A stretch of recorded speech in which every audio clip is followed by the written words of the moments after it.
জাম্বুরার কি রসে আমার হাত ভিজে যাচ্ছে। এভাবে বলার পর বেশ কিছুক্ষণ তার শরীর দিয়ে, তার হাত দিয়ে আমার বুকে, আমার শরীরের নানান জায়গায় সে চাপতে থাকে। এভাবে চাপতে চাপতে তখন তার মেন জায়গায় গিয়ে তার ওই লম্বা জিনিসটা আমার মাঝে দিয়ে দেয়। দিয়ে দেওয়ার পর বলে, জাম্বুরা গাছটাও দেখি একেবারে আমার মতোই, ঠিক আমি যেমন চেয়েছিলাম তেমনই। গাছ যেমন, গাছের জাম্বুরা তো তেমনই হবে।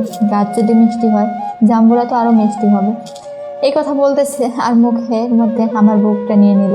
নেওয়ার পর সে তার মতো করে তার খায়েশ মেটাতে থাকলো, আর আমি লজ্জায় কান্না করতে করতে তার কাছ থেকে কোনো মতো করে নিজেকে ছাড়িয়ে নিলাম। আর যখন আমি ছাড়িয়ে নিলাম তখন তার পরিপূর্ণভাবে পাওয়া হয়ে গেছে।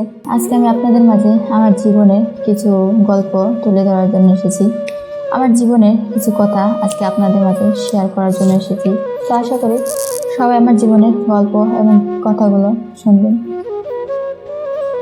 আমি সব সময় চেয়েছিলাম বাবা মার মুখে হাসি ফোটাতে, সব সময় চেয়েছিলাম এমনভাবে থাকতে যেত কেউ কোনো সময় আমার বাবা মাকে একটা খারাপ কোনো কথা বলতে না পারে, কখনো যেন বলতে না পারে যে আমার বাবা মার এত আদরের মেয়ে আজকে আমি তাদের মুখে কোনো চুনকালি দিয়েছি, এবং কি তাদের মুখে এমনভাবে যেন কখনো কোনো চুনকালি না লাগে, বা তাদের গর্ব করে সেই মুখটা যেন কখনো নিচু না হয়, এভাবেই থাকার চেষ্টা করছি।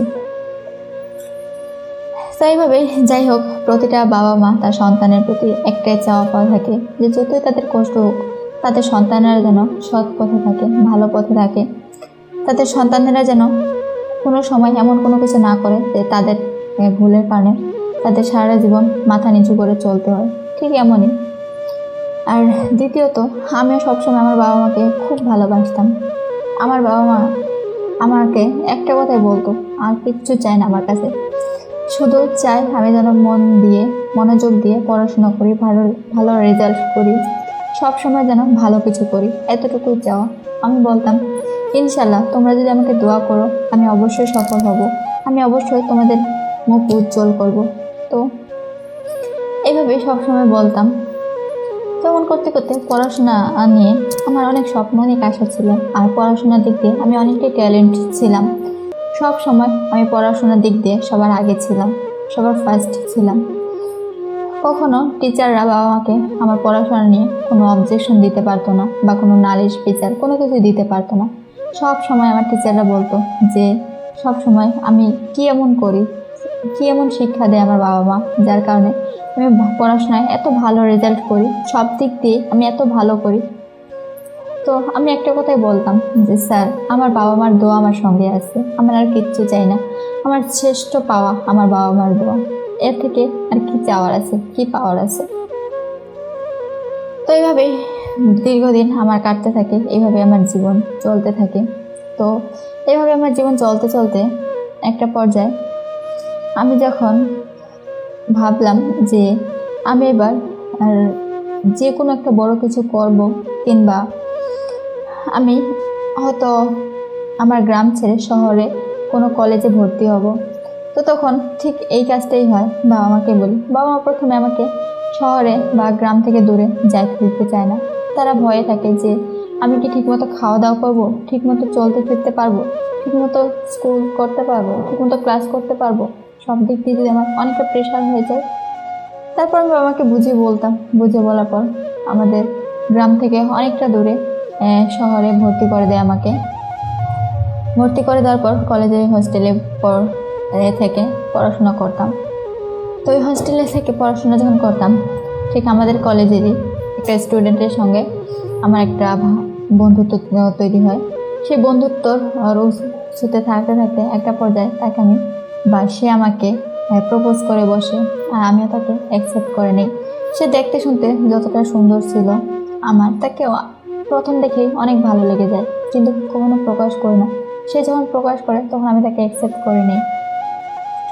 তো এইভাবে আমাদের কলেজ জীবন চলতে থাকে, এইভাবেই আমাদের রিলেশনশিপ চলতে থাকে।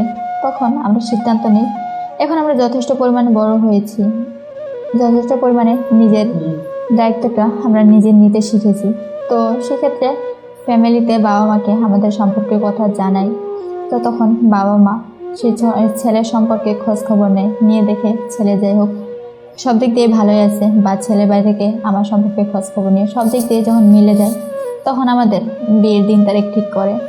একটা পর্যায়ে আমাদের বিয়েও হয়ে যায়।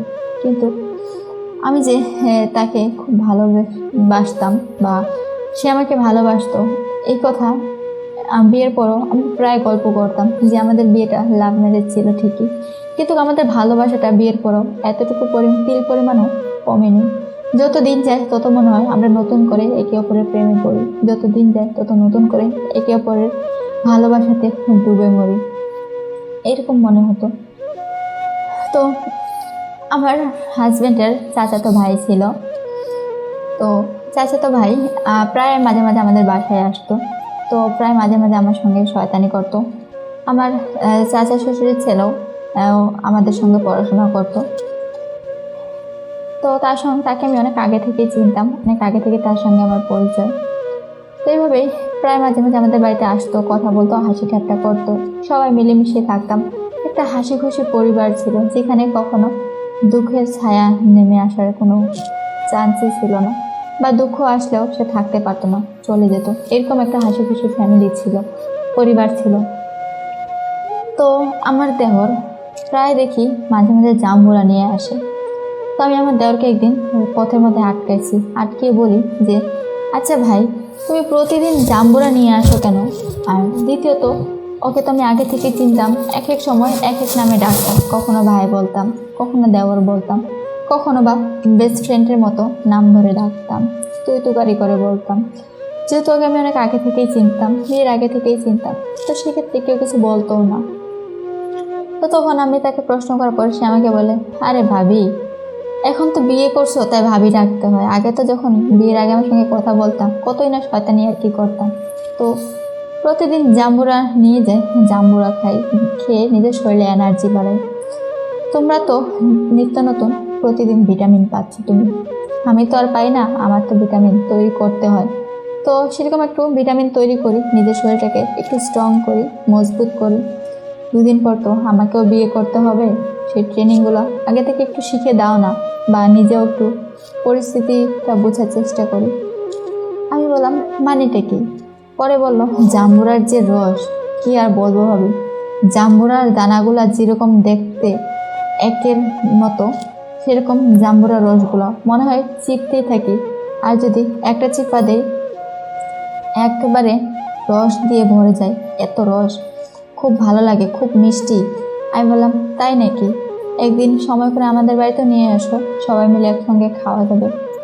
কই না ভাবি, তুমি যদি একাই খাইতে চাও তাহলে নিয়ে আসতে পারি, এটা তোমার জন্য সিক্রেট ব্যাপার, আর এটা আমার পক্ষ থেকে তোমাকে আমি খাওয়াবো, তুমি যদি একা যেদিন খাবা সেদিন নিয়ে আসবো। আমি বললাম, আচ্ছা ঠিক আছে, আগামীকালকে নিয়ে আসো, তোমার ভাইও তো বাড়িতে থাকবে না, আব্বা আম্মারাও নেই, তো নিয়ে এসো, নাহলে কালকেই খাবো। পরে বলে, আচ্ছা ঠিক আছে। তো পরের দিন বিকেল হয়ে যায়, তার আসার কোনো খবর নেই। আমি ভাবতেছি সে আসে না কেন, সে তো এরকম সময়ে জাম্বুরি নিয়ে চলেও যায়, আজকে তার আসার কোনো খবর নেই। বিকেল পেরিয়ে প্রায় সন্ধ্যা নেমে আসলো, তো তখন দেখলাম সে হাতে করে 2টা জাম্বুরা আনছে। জাম্বুরা আনার পর আমাকে বলতেছে, এই নাও 2টা বড় বড় জাম্বুরা, জাম্বুরা চিপ দিলেই কিন্তু রসে ভরে যাবে। আমি বললাম, তাই নাকি, দেখবো আজকে তোমার জাম্বুরার কত রস। পরে সে আমাকে বলে, এখন তো আর আমার জাম্বুরা নেই, এখন তো তোমাকে দিছি, তোমার জাম্বুরা এখন আমি খাবো, তোমার জাম্বুরাতে কত রস আমি দেখবো, খাওয়াবা না ভাবে তোমার সেই 2টা জাম্বুরা, দেখতে কি বড় বড়। তখন আমি হাসতে হাসতে বললাম, কি যে বল, 10 আনা 5 আনা একটা দেওর, দেওর আমার কাছে বায়না ধরছে আমার জাম্বুরা খাবে, তো আমি খাওয়াবো না? অবশ্যই খাওয়াবো, তোমার মন ভরে তুমি জাম্বুরার রস খাও। ভাবে বাধা দিবেন না তো? আমি বললাম, না, যতক্ষণ মন চায় ততক্ষণ তুমি জাম্বুরার রস খেতে পারো, কোনো বাধা নেই। পরে এই কথা বলে আমি জাম্বুরা গুলো নিয়ে ঘরে ঢুকলাম, যে জাম্বুরাগুলো কাটবো। জাম্বুরাগুলো নিয়ে ঘরে যখন ঢুকলাম, তখন সেও আমার পিছন পিছন ঘরে চলে আসলো। তো আমি তাকে দেখে বললাম, ভাই চোখের উপরে বসেন, আমি এগুলো কেটে নিয়ে আসি, তুমি না জাম্বুরা খাবা। এ কথা বলে যখন আমি তার সামনে দিয়ে এগুলো কাটতে যাব, তখন সে পিছন থেকে আমাকে টান দিয়ে ধরে আর বলে, আরে ভাবি রাখো না, আমার জাম্বুরা আমি যেমন মন চাই তেমন খাই, সেভাবে যেমন করে খেতে ইচ্ছে করে তেমন করে খেতে দাও না। পরে আমি তাকে বললাম, আরে ভাই খাবা তো, এত অস্থির হয়েছো কেন? কেটে তো আনতে হবে, সোজা সহ তো আর খাওয়া যায় না। উপর থেকে কি জাম্বুরা খাওয়া যায়? তাহলে তো তিতা লাগবে চোচার রসে। পরে সে আমাকে বলে, না ভাবি, জাম্বুরা যেহেতু পচিয়ে তো আর নাই, পেকে গেছে। পাকা জাম্বুরা উপরেও মিষ্টি ভিতরেও মিষ্টি, তো আমার আর তর্স হয়েছে না, তাও না আমার জাম্বুরা। তো এই কথা বলার পর রাগ করে আমি তার হাতে তার জাম্বুরা দিয়ে দিই। পরে আমি বললাম, যাও, তুমি আর খাবো না তোমার জাম্বুরা, তুমি বলছো জাম্বুরা আমায় দিয়ে দিছো, এগুলো আমার জাম্বুরা, সেই ক্ষেত্রে তুমি বারবার চাইতেছো, নাও তুমিই খাও।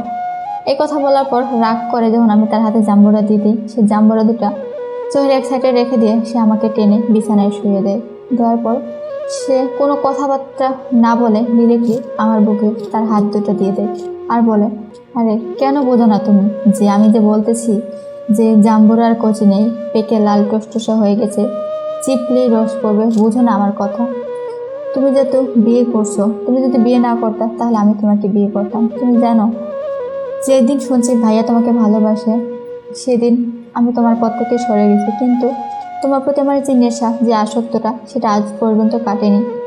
ভাইয়া যদি তোমাকে খেতে পারে, আমি কেন পারবো না? আমারও তো তোমার প্রতি একটা দাবি আছে বা দায়িত্ব আছে, সেটা আমি পালন করি। তো এই কথা বলার পর আমি বুঝতে পারি তার উদ্দেশ্যটা কি। তখন আমি নিজেকে তার কবজ থেকে ছাড়ানোর চেষ্টা করি, কিন্তু তার শক্তিতে আমি পেরে উঠি না। ছেলেদের শক্তির কাছে মেয়েরা কিছুই না। সে জোর জবরদস্তি করে তার দুই হাত দিয়ে আমার বুকে চাপতেছে আর বলতেছে, জাম্বুরা তো ভালোই পাকা পাকছে, এত পাকা জাম্বুরা আমি জানি না যে আমার গাছের জাম্বুরা এত পাকা পেকেছে, লোকে জানে আর আমি জানি না। এই কথা বলতেছে আর সমানে আমার বুকে চাপতেছে আর বলতেছে, জাম্বুরার কি রসে আমার হাত ভিজে যাচ্ছে।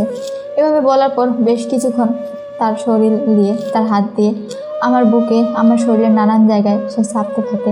এইভাবে চাপতে চাপতে তখন তার মেন জায়গায় গিয়ে তার ওই লম্বা জিনিসটা আমার মাঝে দিয়ে দেয়। দিয়ে দেওয়ার পর বলে, জাম্বুরা গাছটাও দেখি একেবারে আমার মতোই, ঠিক আমি যেমন চেয়েছিলাম তেমনই। গাছ যেমন, গাছের জাম্বুরা তো তেমনই হবে। গাছ যদি মিষ্টি হয়, জাম্বুরা তো আরও মিষ্টি হবে। এই কথা বলতেছে আর মুখের মধ্যে আমার বুকটা নিয়ে নিল। নেওয়ার পর সে তার মতো করে তার খায়েশ মেটাতে থাকলো, আর আমি লজ্জায় কান্না করতে করতে তার কাছ থেকে কোনো মতো করে নিজেকে ছাড়িয়ে নিলাম। আর যখন আমি ছাড়িয়ে নিলাম তখন তার পরিপূর্ণভাবে পাওয়া হয়ে গেছে, সে অটোমেটিক্যালি আমাকে ছেড়ে দিল। বুঝতে পারলাম পরে যে সে জাম্বুরা এত কেন দেখাতো আমাকে, কেন বলতো যে জাম্বুরা চাপলেই রস বের হবে। এখন বুঝতে পারলাম যে জাম্বুরার নাম করে আসলে কোন জাম্বুরা সে খেতে চেয়েছে, কোন জাম্বুরা বলতো যে রসে ভরা টলমলো। তো এক জাম্বুরার জন্য আমার শরীরের জাম্বুরা যে সে খেতে চায় তা আমি জানতে পারলাম অবশেষে, সব কিছু হারিয়ে। তো একটা কথাই বলবো, কারো ঘরে যদি চাচাতো দেওয়ার, মামাতো দেওয়ার বা নিজের দেওয়ার এইরকম থাকে প্রাপ্তবয়স্ক, তো তাদের সঙ্গে বেশি একটা কাছাকাছি থাকবেন না আপনারা। তাদের কাছ থেকে যতটুকু পারবেন নিজেকে সেফটি রাখবেন। আর কখনো এরকম কোনো কথার ছলে যদি আপনাকে ভোলানোর চেষ্টা করে, তাহলে আপনি বুঝে নেবেন যে সে কি বলতে চায়, না হলে আমার মতো সব হারাতে হবে। তো তারপর থেকে আমি তাকে নিষেধ করে দিই যে তো আমাদের বাড়িতে না আসে, না হলে আমি তার ভাই মানে আমার হাজব্যান্ডকে সবটা বলে দিব। তো এই কথা বলার পর তার তো যা পাওয়ার সে পেয়ে গেছে, সে আর আমাদের বাড়িতে আসে না। আর আমি যে কথার ছলে ভুলে গেছিলাম বা যে কথার ছলে পড়ছিলাম, এরকম কথার ছলে আর কোনো বোন আর কোনো ভাবি যেন না পড়ে, এতটুকুই আপনাদের কাছে আমার চাওয়া পাওয়া।